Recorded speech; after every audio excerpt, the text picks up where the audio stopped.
Hi, I'm Nicole. Everyone kept telling me that my unique life experiences and messages of hope would make a great podcast. So, I made one. Join me as I journey through life's many obstacles on Girl vs. World.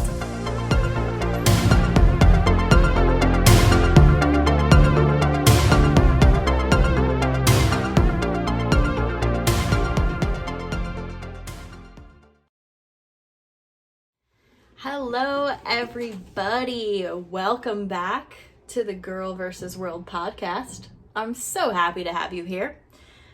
Today, I'm doing things different than I did in my first episode. I am actually recording this on video. So I have a little kind of studio set up in my studio apartment. And I've got a little backdrop. I've got my mic. I've got these really large gaming headphones that actually light up. They're not lighting up right now because I don't have them plugged in appropriately, but they're oversized. I have this nice little striped blazer on. But yeah, so I decided to go ahead and record these to get attention on YouTube. Apparently, I've been told that that's the thing to do if you're starting out as a podcaster, to go ahead and put your stuff up on YouTube. So really, it's just a talking head and me occasionally looking at the camera and making facial expressions. So if you have an interest in seeing what I actually look like, you can check me out on YouTube on Girl vs. World. You'll see my mug, because if you've checked out the logo for the show, it's me as a cartoon. So if you want to see what my actual mug looks like, then head on over to YouTube and you'll see pictures of me. But anyway, that was my really awkward plug for my YouTube channel. So, you can go over there, subscribe, check me out, check out my setup. I bought a gaming chair like a month or so ago, because during quarantine I was mostly just like either sitting in my bed or sitting in this random chair that I have and getting really bad back pain. Like, tech neck is like a real thing, and I was suffering greatly, but like not buying a chair, not because I couldn't afford a chair, because I just like didn't want to go through the process of finding a chair. I didn't realize that buying a chair was like, there's so many options. And then when you go like on Amazon and you start reading reviews, like there's always those people that hate everything. And I swear I always find the review. So it's just like all these people saying how awful these chairs are and they're uncomfortable, but then they're expensive. So like, you're like, do I spend more money on a chair because that's going to make it better for my tush? Or do I get the one that's affordable, and if it sucks, then I'll just be like, well, that's fine because it was cheap. Like, the struggle is real with buying a chair, so I just like put it off forever. Anyway, I bought a chair. You can see it. It's got like a vibrating lumbar support, and it has like a neck pillow, and it kind of like hugs you. So it's like a racer chair, because apparently I think I'm going to be going fast while I'm sitting at my computer.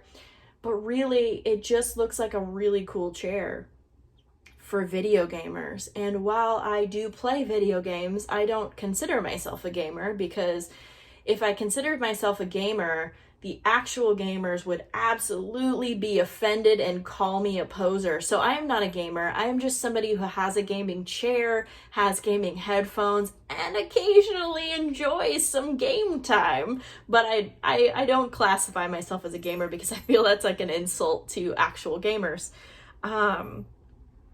Long story long, I have a really cool chair, and it's been a bit of a lifesaver.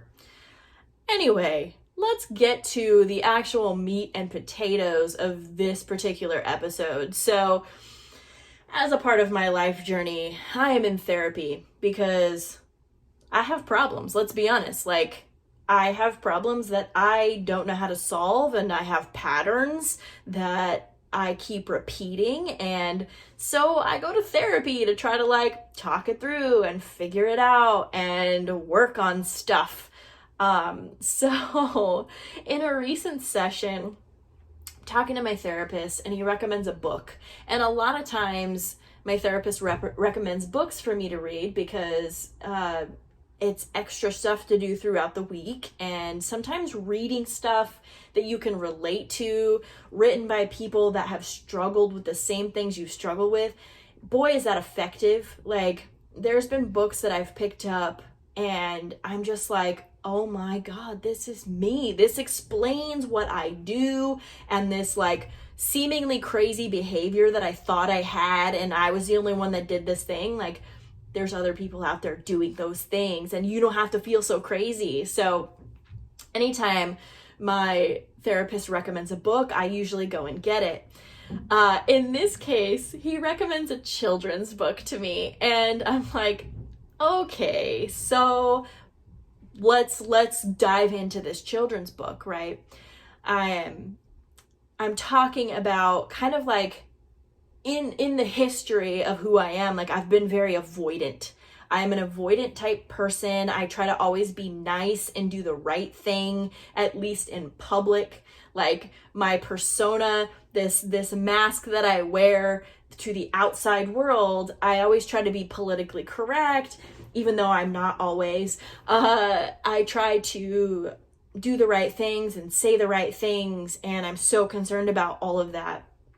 But I'm very avoidant when it comes to dealing with certain problems that I will pretend that they don't exist. So we started talking about this book, and the book is called There's No Such Thing as a Dragon, and it's by Jack Kent. If you go to my blog, Girl vs. World, I have a YouTube link with the animated version of someone reading the book. So if you're interested in reading this book and seeing the illustrations, it's very cute.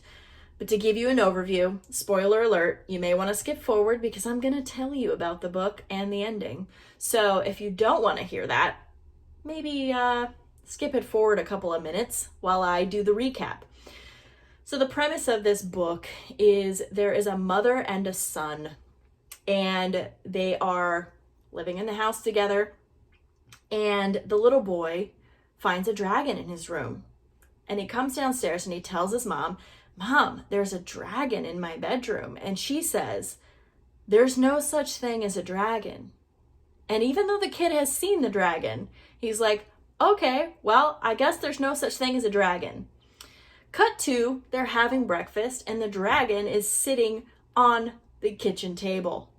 And mom brings pancakes, dragon eats the pancakes. Mom makes more pancakes, dragon eats the pancakes.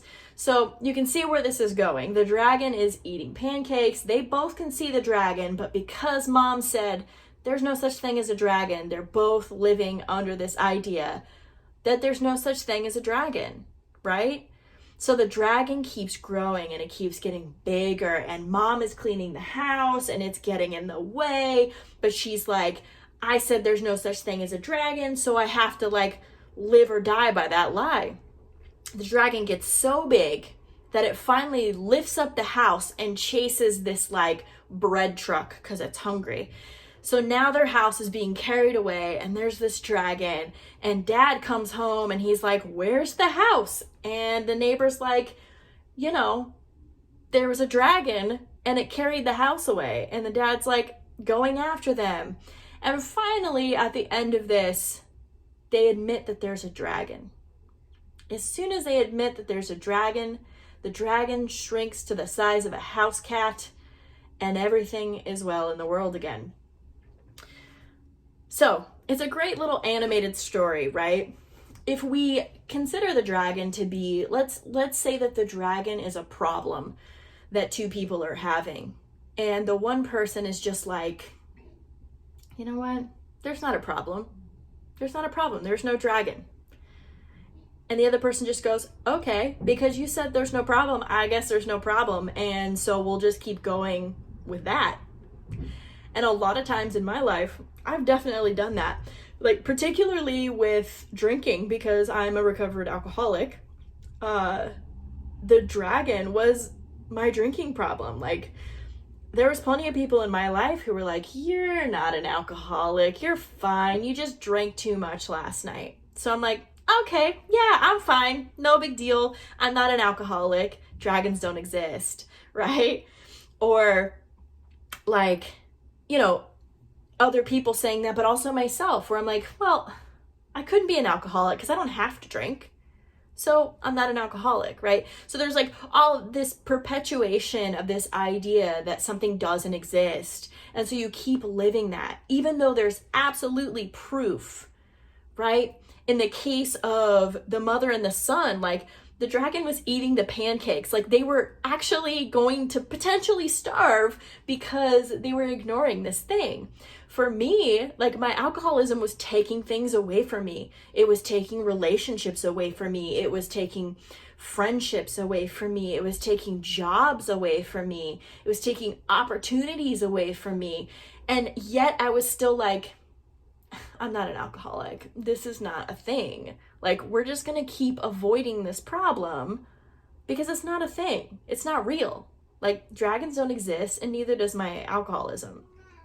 And so, you know, I kept going on and going on, just living this lie until it had taken almost everything away from me, right? Like, you get to that point, you hit your bottom, and there's like you feel like there's nothing left. Like you have no control over this anymore. The dragon has grown so big and so large that you just can't seem to do anything about it. Like you can't even ignore it anymore. Like it is so big and everybody sees it and everybody's calling you out on it, but you can't even ignore it anymore. Like even this idea that the dragon doesn't exist, like you can't ignore it anymore. Now you have to face it. But it's become so big.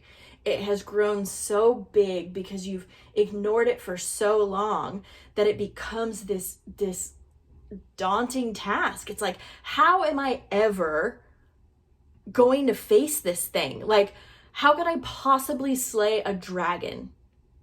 Like, even the concept of it is something out of fantasy books and movies. Like, I can't possibly slay this dragon now.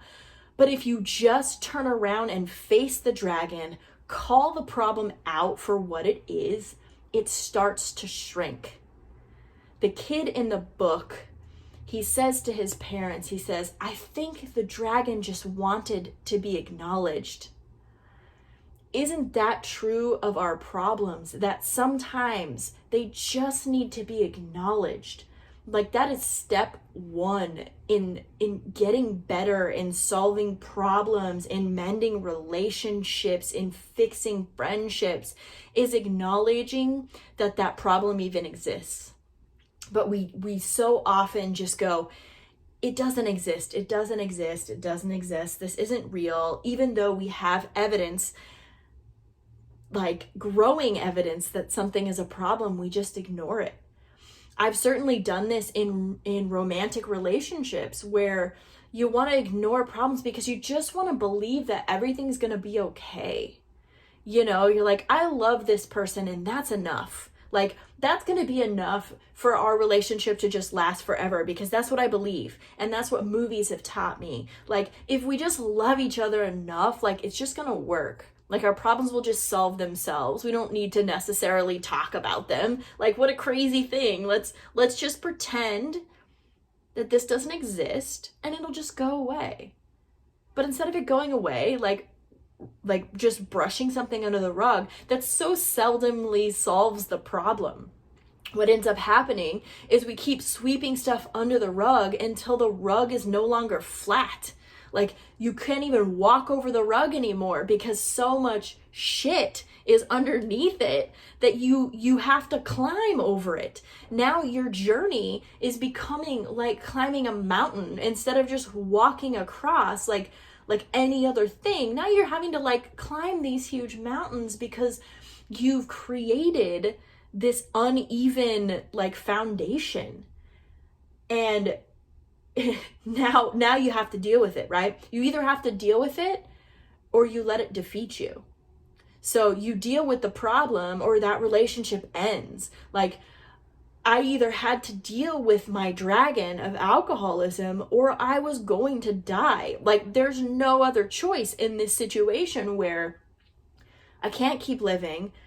I now know that the dragon does exist. It doesn't matter. It doesn't matter if my parents tell me that the dragon doesn't exist. It doesn't matter if my friends tell me that the dragon doesn't exist. It doesn't matter if society tells me that the dragon doesn't exist. I know that the dragon exists because it's there. Like, I don't need confirmation from anyone else to tell me that this dragon of alcoholism exists. It's there. Like, I don't have to prove it. Now I have to turn around and face it. And for me, turning around, facing the dragon and admitting that the problem was there, ever since that moment, it has been shrinking. It's like the dragon shrinking to the size of the house cat after they acknowledged its presence and acknowledged that it was real. You take away its power. You take away its power and its scariness so much that it shrinks down to the size of a house cat. Like, I have a cat. I own a cat myself. I love my cat. It's a manageable creature. Sometimes, occasionally, he turns into this little ferocious like tiger and attacks me, or like grabs my feet, or like I'll be petting him and he'll just bite my hand. But like, this is manageable compared to like trying to take care of a dragon. So I've gone from dealing with this massive dragon in my life to dealing with something that's more manageable, like the size of a house cat. And that's been kind of the recovery process for me. And kind of one of those things where that's how I deal with a lot of my problems now, where it's before, it's here's this huge dragon, I can't ever face it, I'm going to pretend it doesn't exist. But when I finally turn around and I'm ready to slay the dragon, like, it becomes so much more manageable. Because at the end of the day, what addiction is it's just a side effect of all of these unresolved issues that I was never ready to face. I had trauma and I had things that happened to me that I was constantly just running from. Just like, I don't want to deal with this, so I'm going to keep going in this direction. And alcohol was the tool that allowed me to ignore the problems. And I could just drink and not think about things. I could drink and forget about all this stuff that happened to me. So the way that I could, essentially slay the dragon, I could start working toward that goal. I could start cutting the symptoms off at the source. And I could find a way out of this dungeon that I had put myself in that was guarded by this huge dragon, right? So my problems start to shrink. And then I don't feel the need to escape anymore. And that's been one of the biggest revelations through therapy, is like stopping the running. Just stopping, turning around and starting to face each of these things like one at a time, like not all at once. I'm going to tell you, there's too many things that have happened in my life for me to have turned around on that day that I got sober and decided to tackle them all. I haven't. There's still stuff. 2 years. I'm 2 years and 2 months sober now, and there are still things that I am facing. And I take them one day at a time, one problem at a time. And those dragons are just becoming smaller. I don't feel like I'm stuck in this deep, dark dungeon of my life anymore. I'm no longer this prisoner to this big, scary thing called alcoholism. I am turning away from, feeling like I can't possibly slay the dragon, to being like, you know what? I can slay the dragon. I can slay little dragons and I can work my way up to the bigger ones. And I'm still working toward like slaying that mother dragon that's been creating all the little baby dragons. This is getting really dragon heavy. I feel like I am the mother of dragons. Like I have this like Khaleesi kind of attitude toward working on my alcoholism and like working toward like slaying dragons or even getting the dragons to be on my side, right? I don't know. That probably doesn't make any sense. But yeah. So like I got myself into therapy to continue to help myself identify those dragons and identify those problems where, you know, I can't do it all on my own. I know I've buried tons of stuff inside myself and I've been like, that's not a problem. It's fine. Like, a childhood was good. It's not a problem. That's fine. You know, or I had these bad relationships. They're not a problem. That's fine. Like, that's been my mentality growing up. And I think that stems from like the generations before us who didn't really talk about their problems. Like my mother, for example, would probably look at this podcast and be like, why are you sharing your stuff with the world? Like my mom's generation, my grandparents specifically, probably would be like, what? Like they would not understand this. They would not understand this because it's such a crazy idea. My mom's cool though, because she's like, does it help you to talk about it like that? Does it help you to post about it on your blog? And I'm like, yeah. And she goes, well, then you should do that. You know, like she's cool like that. Like she's very supportive of whatever it's going to take for me to recover and be better, right? But like, it's such a crazy concept. So I think growing up in that kind of an atmosphere where, you know, people didn't really talk about their problems, I think my generation and the generations after this are becoming much more vocal about things. And so for me, like making this podcast, having my blog, going to therapy, like these are all ways that I'm slaying these dragons. Because you know what? There are dragons in this world. They may not be what's in this storybook or what we see in the popular TV shows, but we're each facing our own set of problems and our own set of dragons in our life. And it's up to us to be able to wield the sword or whatever tools we have to be able to slay these dragons and make something of our life instead of spending the rest of the time that we have on this earth, which none of us knows how long exactly. We don't want to spend that running. I don't know about any of you, but I got tired of running. You know, like personally, as a workout method, I hate running. But it's even worse when you're like psychologically running. Like I could run forever. I can run circles in my own head, like just run and run and run and run. And just like it's never ending. And I just got tired of running. And therapy for me, or being vocal, or being around people in support groups, or doing speaking engagements and things like that allows me to stop running.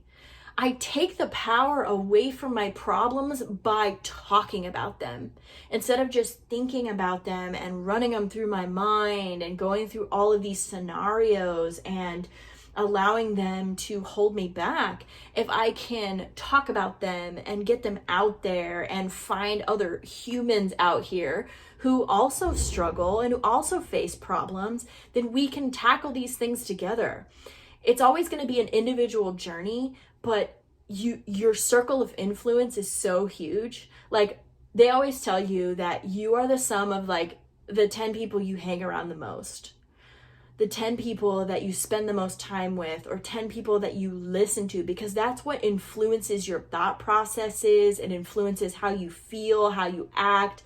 Me personally, I'm very much like an empath. Like I soak in other people's emotions and feelings, and so for me, like I have to make sure that I'm, you know, surrounding myself with people who are also trying to, you know, slay dragons, basically. Like if you're out there trying to slay dragons and make your life better and free yourself from addiction and free yourself from your trauma or anything that you're going through that has like held you back, if you're out there putting in the work, like you're my people.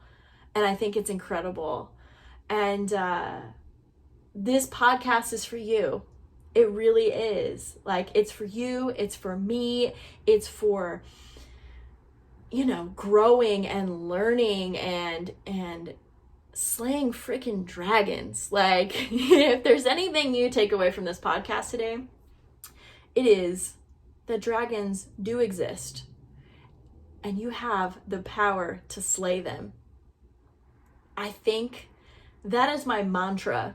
It is, dragons exist, but I have the power to slay them. And you do too.